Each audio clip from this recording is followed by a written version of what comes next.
Idol, ano yung pinakatipid budget meal para pampaganda ng katawan? Ito, halimbawa lang naman. Siyempre, kung bibili tayo ng protein, yung pinakamura, ano bang mura sa inyo? Itlog na pula, chicken breast, isda, yun yung protein, lean protein. 'Di ba? Meat, lean meat. Carbs, ano yung pinakamura? Kanin o fruits. Tapos, ano lang man yan calorie maintenance, maintain. Tapos pag nag-workout, magre-recomp muscles. Calorie deficit, mawawala yung fats, may kita yung muscles. Magkaka-muscles lang pag nag-workout.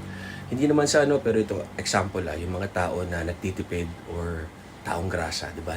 Rip na rip. Kasi kumakain sila, once every 3 days, 4 days. So, mas mura yung tipid. Mas magastos yung nasabi mo, organic, grass-fed, ganito, ganyan. Pero sumobra yung calories mo. Sobrang calories, fat, diretso fat. Carbs, pag napuno yung muscle glycogen stores, tsaka liver glycogen stores, diretso siya sa fat cells.